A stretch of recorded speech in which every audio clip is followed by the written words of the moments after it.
Afrobeat is more than music. It is a sound shaped by history, culture, migration, and identity. Today, Afrobeat fills stadiums, dominates global charts, and defines a generation of African creativity. But this global movement did not appear overnight. Its roots stretch deep into West African traditions, colonial histories, political resistance, and decades of musical experimentation. To understand Afrobeats, we must first understand Africa's relationship with rhythm. Long before record labels, streaming platforms, and international tours, music in Africa served as communication, ceremony, protest, and storytelling. This documentary traces the evolution of Afrobeats, from traditional African rhythms to Afrobeat, and eventually to the modern sound that now commands global attention. Along the way, we will explore the pioneers, the political climates, the cultural shifts, and the technological changes that shaped the genre. This is not just the story of artists and songs. It is the story of a continent finding its voice, and the world finally listening. African music has always been rhythm-driven. Across West Africa, rhythm functioned as both language and memory. Drums communicated messages across villages, marked rites of passage, and preserved oral history. In Nigeria and Ghana, traditional music emphasized layered percussion, call-and response vocals, and communal participation. Music was rarely a performance for spectators alone, it was an experience shared by everyone present. By the early 20th century, colonial influence began reshaping African music. Western instruments such as guitars, brass horns, and keyboards blended with indigenous rhythms, giving birth to new hybrid genres. One of the earliest and most influential was Highlife. Highlife emerged in Ghana in the early 1900s and spread rapidly across West Africa. It combined traditional rhythms with jazz-inspired horns and European dance music. By the 1950s and 60s, Highlife had become the dominant popular music in Ghana and Nigeria. Artists like E.T. Mensah popularized Highlife beyond local communities, performing in urban centers and elite social gatherings. In Nigeria, Highlife evolved further, influenced by local languages and storytelling traditions. Alongside Highlife, other genres flourished. Juju music, popular among the Yoruba people, emphasized talking drums, guitar lines, and praise singing. Palm wine music, softer and acoustic, narrated everyday life and social experiences. These genres laid the foundation for modern African popular music. They established core elements that would later define Afrobeats: groove-focused rhythms, narrative lyrics, and a deep connection to community identity. However, as African nations gained independence in the mid-20th century, music began to take on a new role, one that extended beyond entertainment. It became political. In the late 1960s, a revolutionary sound emerged from Nigeria. Its name was Afrobeat, singular. At the center of this movement was Fela Anikulapo Kuti. Fela was not simply a musician. He was a cultural force.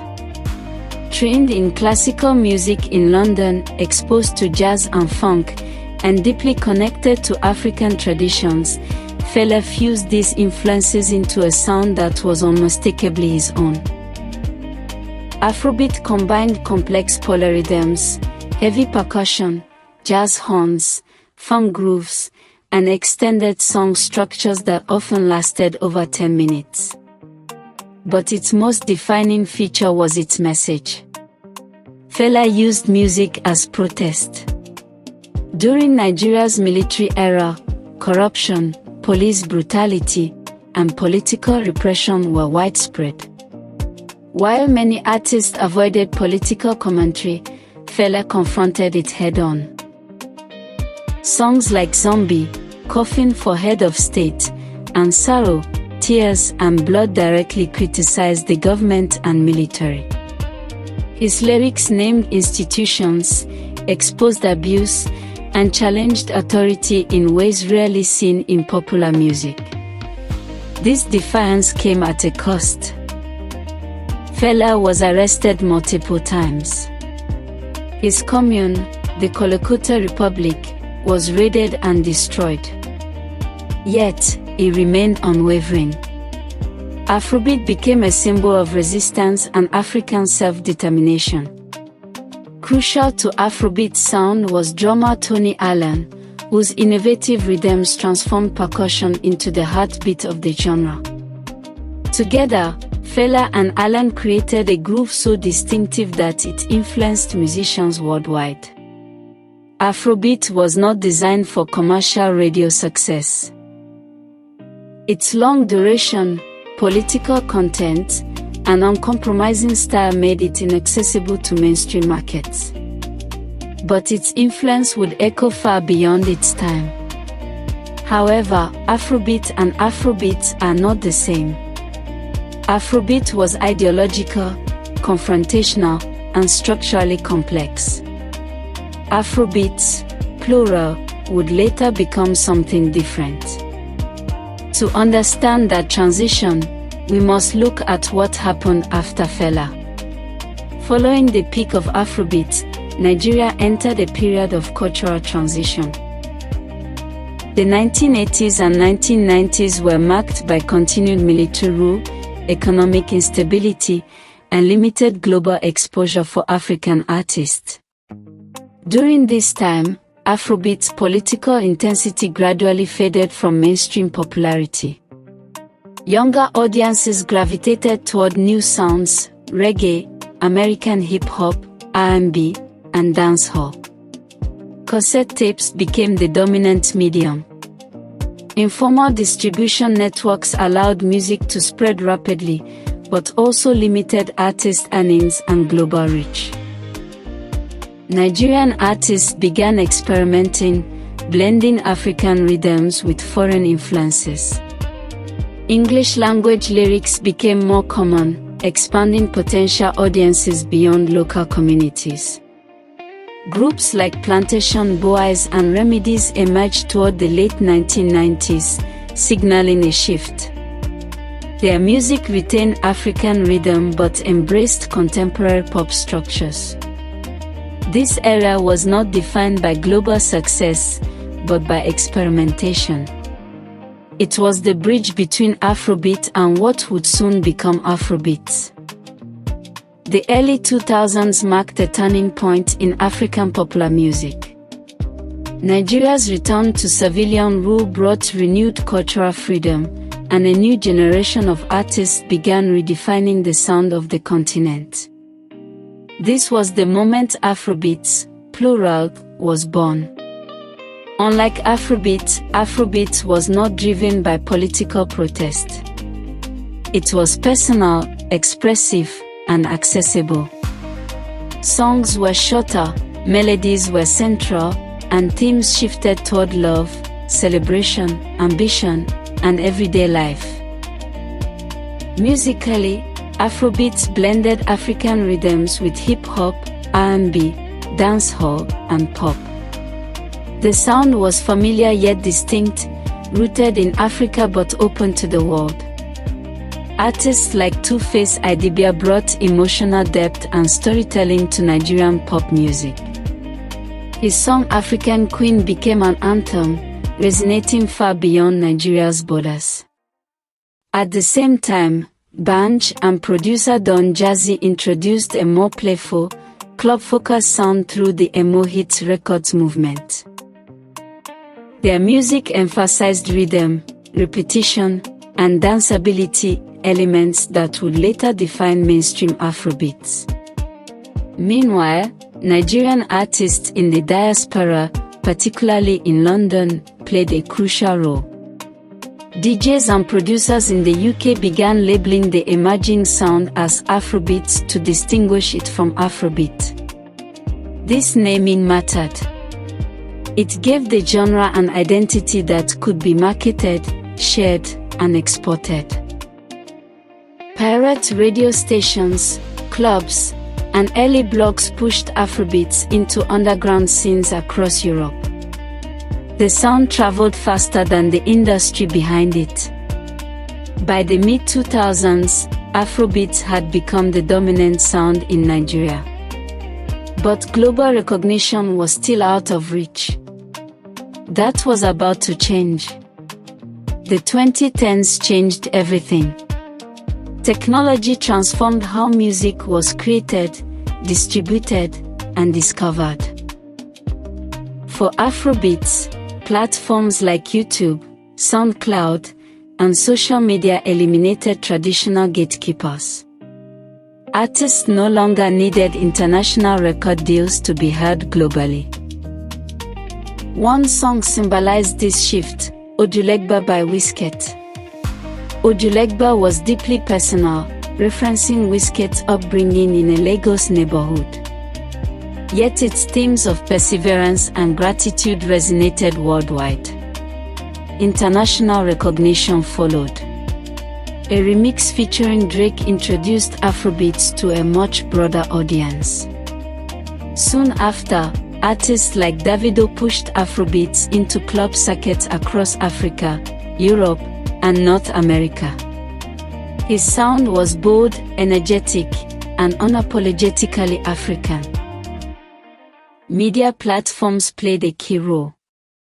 MTV Base Africa, online blogs, and music award shows gave Afrobeats legitimacy and exposure. Importantly, Afrobeats was no longer adapting to Western trends, Western pop was adapting to Afrobeats. By 2016, the genre had become impossible to ignore. From 2017 onward, Afrobeats entered its global era. Artists like Burna Boy redefined the genre's identity. His music blended Afrobeats with reggae, dancehall, and Afrofusion, while reclaiming African pride and political awareness. His album African Giant marked a cultural moment. Afrobeat was no longer chasing validation, it was asserting itself. Meanwhile, artists like Tems introduced emotional minimalism and genre fluidity. Her voice crossed borders effortlessly, appearing on international collaborations while retaining a distinctly African tone. Younger artists such as Rema, Irosta, and others brought experimentation and global youth culture into Afrobeats. The genre expanded, absorbing amapiano, arty, and electronic influences. Award recognition followed. Afrobeat artists began appearing on major global charts and receiving Grammy nominations and wins. The genre had become an ecosystem, not just a sound, but a cultural movement influencing fashion, language, dance, and identity. Afrobeat continues to evolve.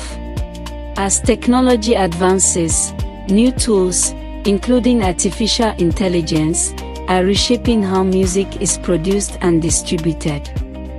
African artists now operate in a global digital marketplace, with unprecedented access and visibility. Yet challenges remain. Ownership, fair compensation, and cultural preservation are ongoing conversations. What remains clear is this: Afrobeat is no longer defined by geography. It is shaped by a global African diaspora connected through sound. The future of Afrobeat will be written by artists who understand its past and are bold enough to reimagine its future. From traditional rhythms to global stages, Afrobeat represents continuity and transformation. It is proof that African sound does not need translation, only amplification. Afrobeats did not arrive suddenly. It grew through decades of experimentation, resistance, and creativity. It survived political repression, economic hardship, and global neglect. Today, the world listens, and the rhythm continues. Thank you for listening. Don't forget to like and subscribe to get more content.